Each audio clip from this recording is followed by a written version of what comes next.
ये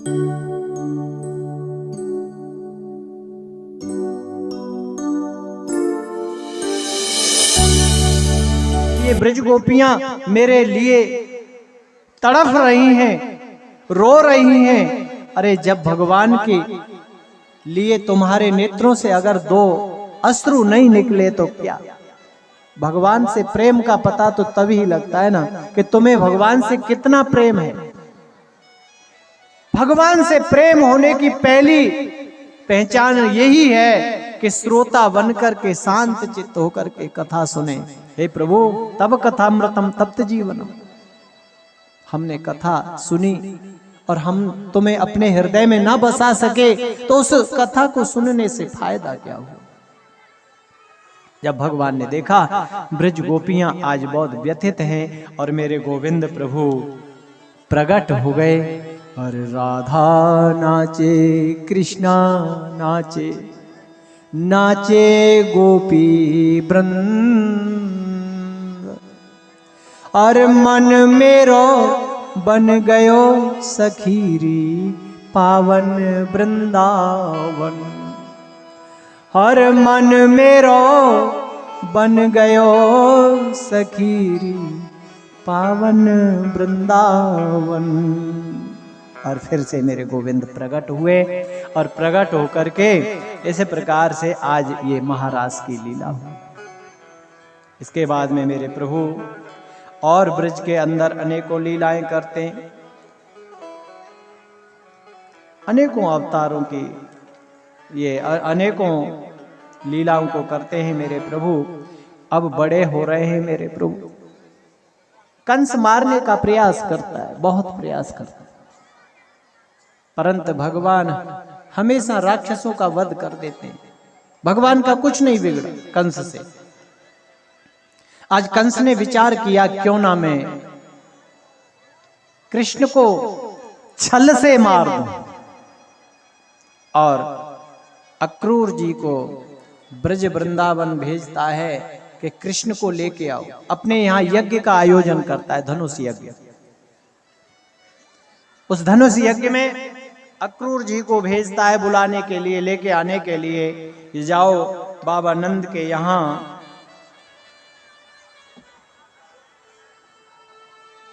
संदेश लेकर के जाओ कि हमने यज्ञ रखा है, उस यज्ञ में कृष्ण और बलराम को बुलाया है, सभी ब्रजवासियों को बुलाया है। आज बाबा नंद को चिंता हो गई। बाबा नंद विचार करते हैं कि जब हम गोकुल में रहते थे तब ये अनेकों राक्षसों को भेजता था कंस मारने के लिए मेरे बालकों को, और ये अब मथुरा में बुला रहा है। कोई ना कोई इसमें चाल है, कहीं धोखा ना हो जाए मेरे बालकों के साथ।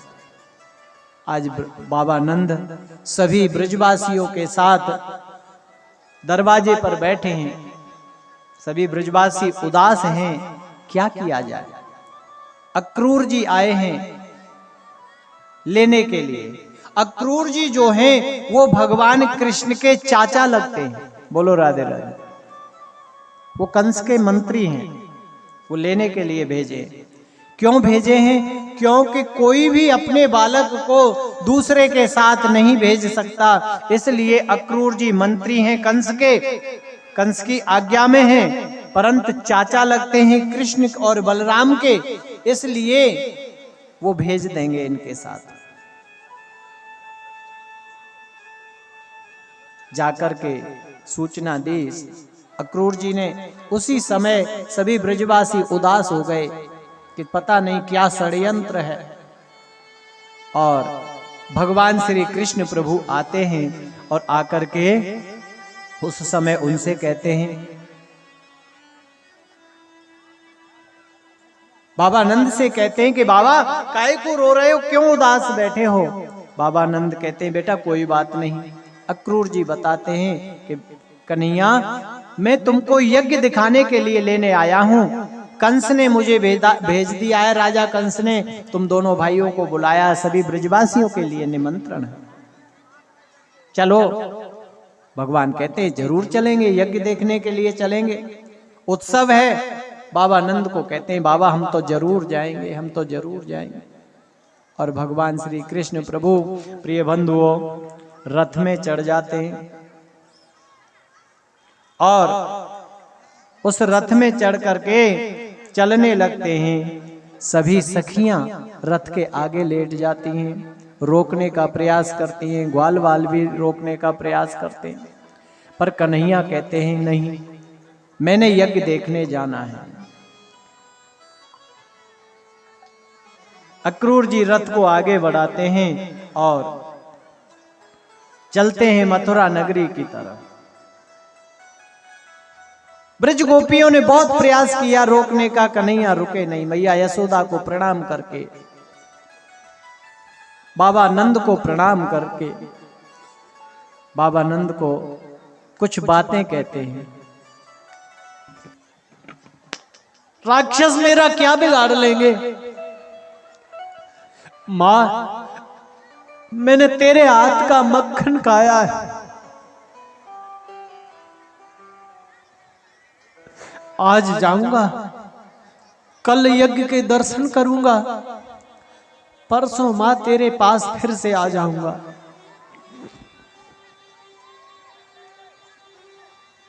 मां कुछ बोलती नहीं, बाबा नंद कुछ बोलते नहीं है। ब्रज गोपियां भी रो रही हैं।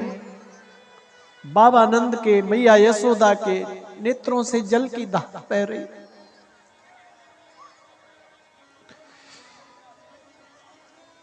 भगवान कृष्ण अक्रूर जी को कहते हैं अक्रूर अब रथ को ज्यादा देर मत रोको,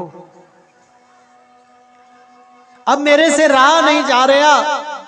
कहीं मैया के आंसुओं को देख करके अक्रूर कहीं मेरे आंसू आ गए तो मैं मथुरा को नहीं जा पाऊंगा, और मैं अगर मथुरा नहीं जा पाऊंगा तो जिस कार्य के लिए मैं यहां आया हूं अवतार लेकर के, वो कार्य मेरा अधूरा रह जाएगा। भगवान अपने मन में विचार करके कहते हैं अक्रूर जी जल्दी से रथ को बढ़ाइए। अक्रूर जी रथ को बढ़ाते हैं और मथुरा के लिए चलते हैं। अक्रूर जी जमुना किनारे पहुंच जाते हैं और पहुंच करके अक्रूर जी, सायंकाल का टाइम हो गया। देखिए कन्हैया जी को सुबेरे से लेके चले, ज्यादा दूर नहीं है गोकुल मथुरा से, परली पार मथुरा है, इधर गोकुल है, परंतु शाम हो गई, संध्या काल का समय हो गया। अक्रूर जी संध्या वंदन करने के लिए बैठे, स्नान करने को जमुना जी में जाते। अक्रूर जी के मन में बड़ा ग्लानि है, दुख है कि मैं कैसा अक्रूर हूं। अक्रूर नहीं, मैं तो क्रूर हूं, क्रूर।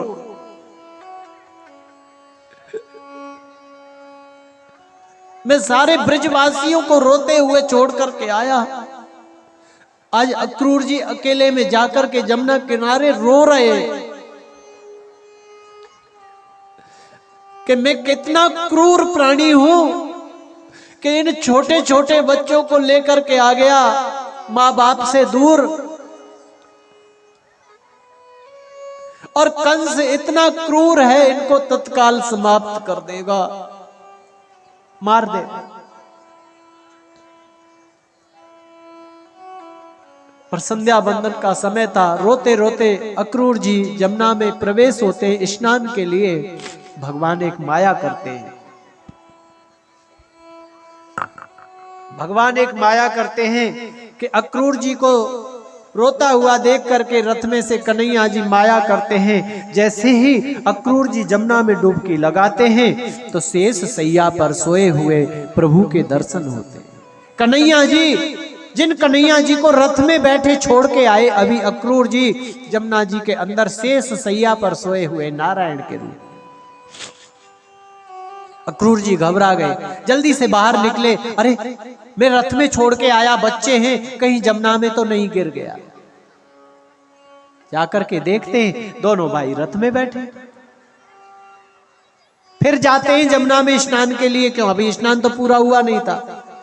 जाकर के फिर से देखते हैं तो नारायण के चतुर्भुज रूप में दर्शन होते हैं शेष सैया पर। और अक्रूर जी बहुत ज्ञानी थे, उनको ये पता लग गया कि यही नारायण है, यही मेरे नारायण हैं। अब मुझे कोई डर नहीं, अब कंस इनका कुछ बिगाड़ने वाला नहीं है। अक्रूर जी उनको लेकर के चलते हैं और जमुना किनारे जब बाजार पार कर जाते हैं, बाजार में आते हैं तो कन्हैया जी कहते हैं चाचा जी आप बेशक जा सकते हैं, हम इतनी देर कुछ बाजार में घूम लेते, बाजार घूमेंगे अच्छा लगेगा, कुछ देख लेते। और कन्हैया जी आगे जाते हैं। इतनी ही देर में, जितनी देर में संध्या वंदन अक्रूर जी ने किया, कन्हैया जी मथुरा पहुंचे, रथ थे, इतनी देर में ही पीछे पीछे सभी ग्वाल वाल भी जो रोते रोते आ रहे थे पहुंच गए मथुरा में। और प्रिय बंधुओं, सभी ग्वाल वालों को भगवान से कहते हैं कन्हैया अकेलो अकेलो यज्ञ देखवे आएगो, भले आदमी हमसे यूं ना कही कि एक आध दो तो चलो रथ में बैठ के, हम भी रथ में बैठ के आ जाते, चल कोई बात ना है, हम पैदल आएंगे। तू लाला तू सुकुमार है, बाबा नंद को छोरा है, कोमल है, तेरे को शर्म ने कहू ना आई, हमें रोते वही छोड़ के आए गए। कन्हैया कहते हैं भैया क्या करूं, रथ में मामा ने बुलाया है, पता लग गया था कृष्ण जी को कि ये मामा श्री हैं हमारे और ये मारने को ही बुलाए, तो आ गए। प्रिय बंधुओं, अब ग्वाल वालों के पास पुराने वस्त्र हैं, वो नए वस्त्र धोबी के पास सूख रहे थे, कंस के मंत्रियों के। भगवान धोबी का वध करते हैं और सभी वस्त्रों को ग्वाल वालों को दे देते। आगे चलते हैं, बड़े बड़े वस्त्र थे तो सेट नहीं आ रहे थे, बिना झाड़े ही सड़क झड़ रही है, ऐसे समझो सड़क पे झाड़ू चल रहा है, इतने लंबे लंबे वस्त्र थे। वो छोटे छोटे गोपाल थे। प्रिय बंधुओं, एक दर्जी मिलता है, उस दर्जी से उनको कटवा करके छोटे करवा लेते हैं, दर्जी को आशीर्वाद देते हैं प्रभु कलयुग में उल्टा सीना, छोटा सीना, बड़ा सीना, कैसा भी कपड़ा बना देना, सब फैशन मान करके लोग पहन लेंगे। बोलो राधे राधे। आजकल देखते हैं ना आप, छोटे पैंट चल रहे हैं, बड़े पैंट चल रहे हैं, और ढीला हो जाए तो लूजर है और छोटा हो जाए तो शॉर्ट शर्ट है। बोलो राधे राधे, सब चलेगा।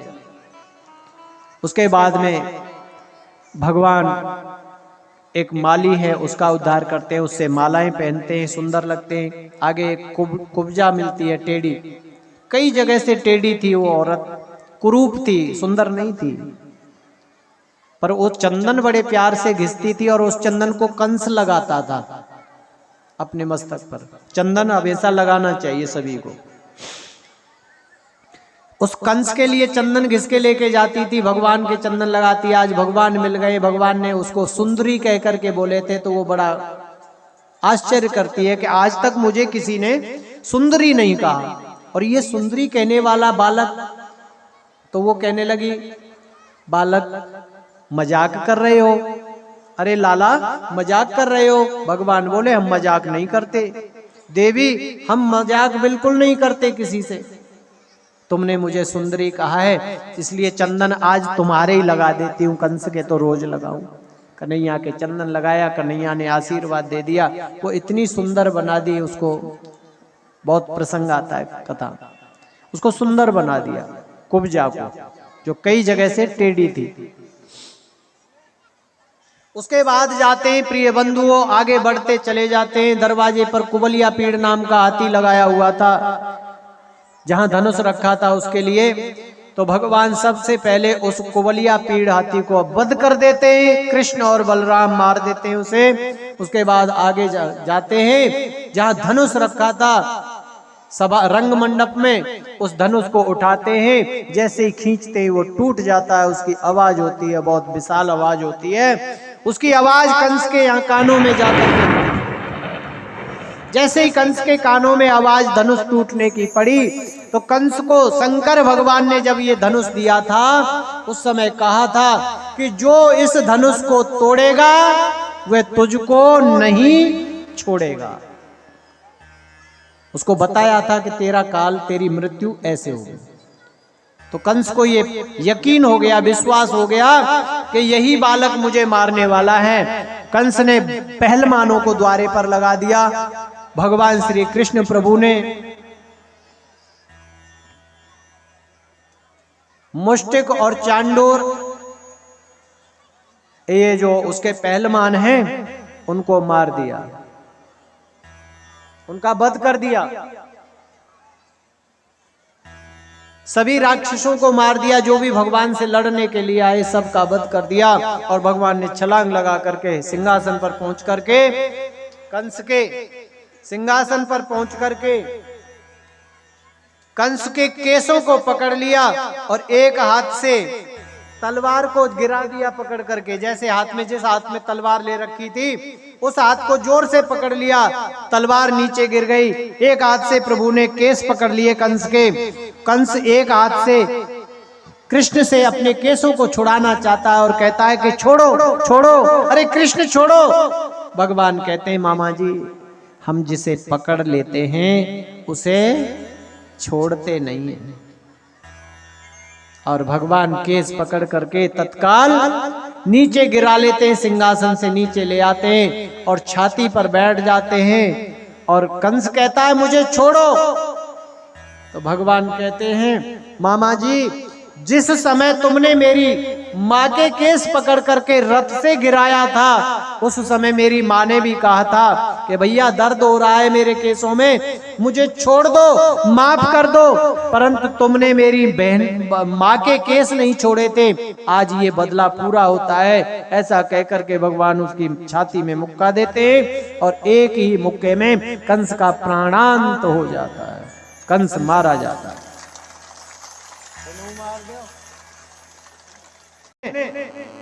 कंस मार दिया। भगवान श्री कृष्ण जेल में जाते हैं, जहां नाना उग्रसेन जी को कंस ने बंद किया हुआ था। क्योंकि भगवान कंस को मारने के बाद राजगद्दी पर स्वयं नहीं बैठे थे, नाना जी को लेके आए, माता देवकी को और वसुदेव जी को मुक्त किया। और माता ने आज जन्म देने के बाद, भगवान श्री कृष्ण का जन्म होने के बाद आज कृष्ण को पहली बार दर्शन किए हैं कृष्ण, वसुदेव और देवकी ने। उनको लेके आते हैं, अपने नाना जी को मथुरा के सिंहासन पर बैठाते हैं। प्रिय बंधुओं, इसके बाद में भगवान श्री कृष्ण मथुरा से गोकुल को नहीं जाते, वहीं रहते। नाना जी ने बहुत कहा था कि मैं वृद्ध हूं बेटा, कृष्ण तुम ही राजकाज संभालो।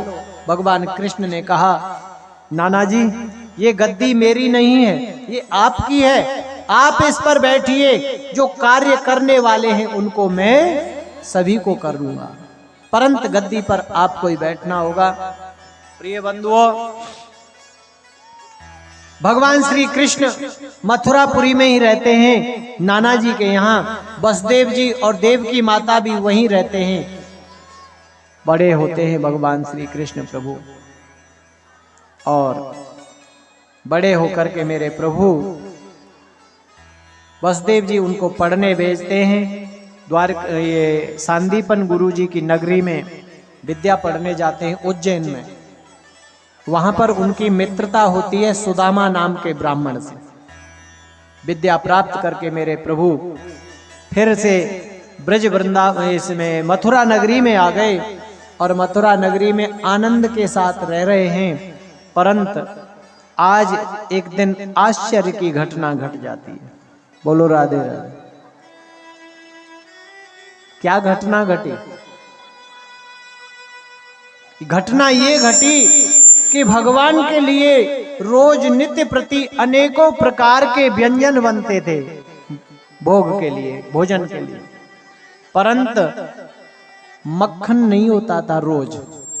आज देवकी मैया ने कृष्ण को छोटी सी कटोरी में, एक छोटी सी कटोरी में थोड़ा सा मक्खन रख दिया थाली में, और उस मक्खन को देख करके मेरे गोविंद को आज मैया यशोदा की याद आ गई। देखिए प्रसंग सुनने के ध्यान से। जैसे ही मेरे प्रभु ने आज मक्खन देखा है, मैया यशोदा की याद आ गई और मेरे गोविंद को मैया यशोदा का वही दृश्य दिखाई देने लगा जो रोती हुई छोड़ करके आई।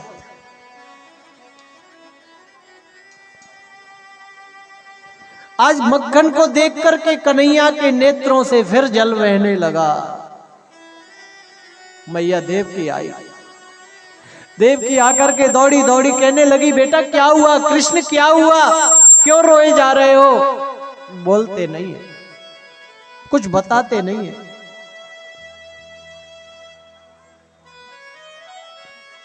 देवकी मैया दौड़ी दौड़ी वसुदेव जी के पास गई। वसुदेव जी को जाकर के कहने लगी, मैंने कभी कन्हैया को रोते हुए नहीं देखा। आज कन्हैया भोजन की थाली सामने रखी है, भोजन नहीं कर रहा और रोए जा रहा है। तुम चल करके देखो क्या कारण है। वसुदेव जी आते हैं, वसुदेव जी पूछते हैं, कन्हैया बोलते ही नहीं है कुछ। इतने में ही कन्हैया के परम मित्र हैं वसुदेव जी के, ये मंत्री हैं, मथुरा के राजा उग्रसेन जी के मंत्री हैं, कृष्ण जी के परम मित्र हैं। उद्धव जी आ गए, उद्धव जी आ गए। उद्धव जी पूछते हैं, अब मित्र के मन की बात तो मित्र समझता है। आज उद्धव जी को कृष्ण जी कहते हैं, रोने का कारण बताते हैं कि उद्धव, मैं जिस दिन मथुरा के लिए आया था ब्रज गोकुल से, मैं मैया यशोदा को रोती हुई छोड़ करके आया था, बाबा नंद को रोते हुए छोड़ करके आया था। आज मुझे उनकी याद आ गई, जिस मैया ने मुझे इतने प्यार से पाला। मैंने मथुरा आने के बाद कभी उनको याद भी नहीं किया।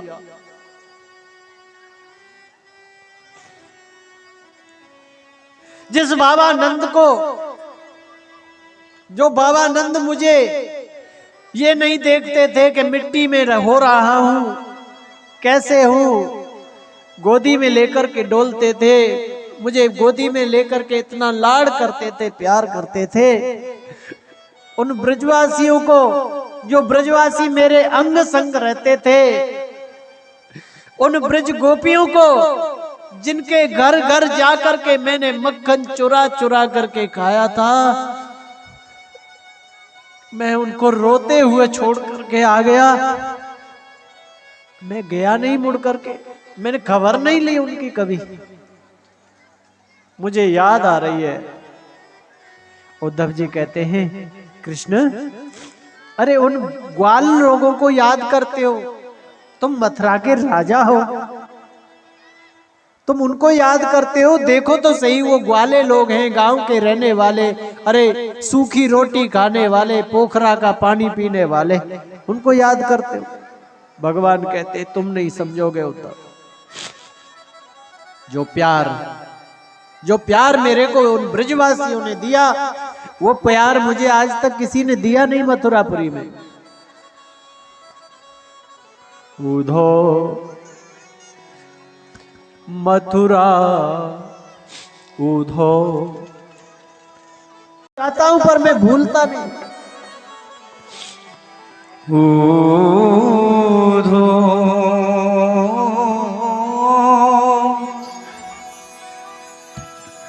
मोहे ब्रज बिसरत राहे,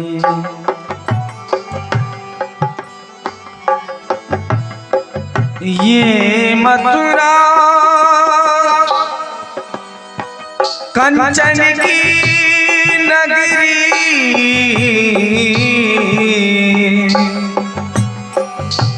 जियो लगत उरना,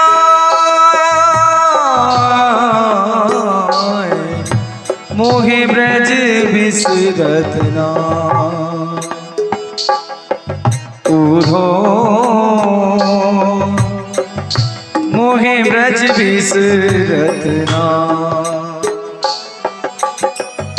जब ही सूरत आवतवा सुख की, जब ही सूरत आवे सुख की,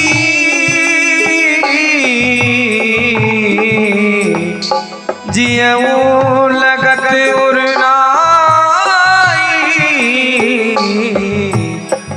मोहे ब्रज बिसरत नाई। ऊधो मोहे ब्रज बिसरत ना, मोहे ब्रज बिसरत, मोहे ब्रज बिसरत ना। हे उद्धव, मैं ब्रज को भूल नहीं पा रहा। जाओ तुम मथुरा से ब्रज के लिए जाओ, ब्रज गोपियों को, ब्रज के ग्वालों को, मैया यशोदा को, बाबा नंद को, सबको समझा करके आओ। उनकी कैसी स्थिति है, कैसे रह रहे होंगे मेरे बिना, जो एक पल नहीं रहते थे मेरे बगैर। उद्धव जी कहते हैं कन्हैया मैं जा तो रहा हूं, परंतु मैं जाकर के उनको थोड़ी देर ही रुकूंगा, मैं 1 घंटा से ज्यादा नहीं रुकूंगा। उद्धव जी जाते हैं कृष्ण के कहने से। उद्धव जी चले हैं मथुरा से, चले मथुरा से जब उद्धव, वृंदावन निकट आया, वहीं से प्रेम ने अपना रंग दिखलाया।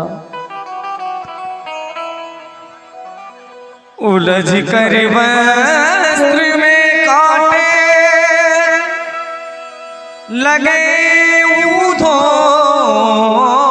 को समझाने,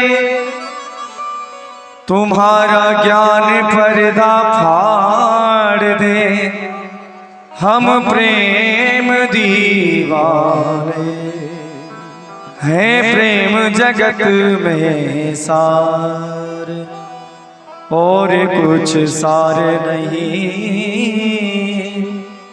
है, प्रेम जगत में सार।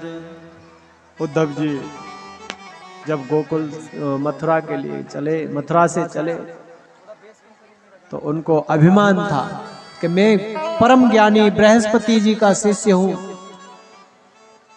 और मुझे कृष्ण ने भेज दिया उन गमार लोगों को समझाने के लिए। क्या समझेंगे वो? अरे गमार कभी समझता नहीं है, मूर्ख कभी समझता नहीं है, उसको मैं क्या समझाऊंगा उन लोगों को। पर जाना तो पड़ेगा, कृष्ण ने कहा है। उद्धव जी गए, जा करके देखते हैं प्रिय बंधुओं कि वन में वृक्षों के नीचे जगह जगह अलग अलग ग्वालों को बैठे देखा। ग्वाले बैठे हैं, उन ग्वालों को देख करके उद्धव जी उतर के पूछते हैं, तो ग्वालों ने समझा शायद आज कृष्ण आया है रथ में, तो सभी दौड़ करके गए और जाकर के देखा कि अरे भैया हमारो कन्हैया आज भी नहीं आयो। रोज उनका यही दिनचर्या थी कि सवेरे उठते ही वन में जाके बैठ जाते थे कि हमारा कन्हैया आएगा, हमारा कन्हैया आएगा। पर आया है। जब देखा कृष्ण ने उद्धव जी के लिए अपनी कमलिया दे दी थी, जिस कमलिया को कारी कमल ओढ़ते थे उस कमली को दे करके भेजा था, जिससे तुम्हें पहचान ले कि कृष्ण ने ही भेजा। प्रिय बंधु, उद्धव जी को मैया यशोदा के पास ले आते हैं, बाबा नंद के पास ले आते हैं। सभी पूछते हैं हमारा कन्हैया कैसा है, गोपाल कैसा है, मथुरा में कैसे रहता है। उद्धव जी को आया हुआ देख करके सभी ब्रजवासी आ गए, गोपियां आ गई अपने प्यारे का हालचाल पता करने के। उद्धव जी समझाते हैं उनको। उद्धव जी एक चिट्ठी लेकर के आए थे कृष्ण की समझाने के लिए, बहुत वेद वेदांत का सार बताते हैं। अरे वो कृष्ण नारायण है, ये है वो, उसको छोड़ो, अब तुम योग करो। ऊधा मन न भय 10-20,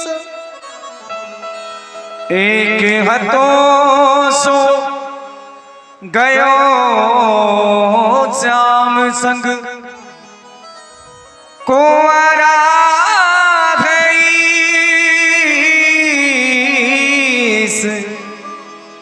मन ना भये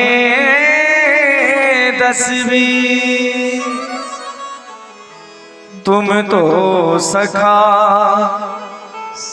श्याम सुंदर के सकल योग के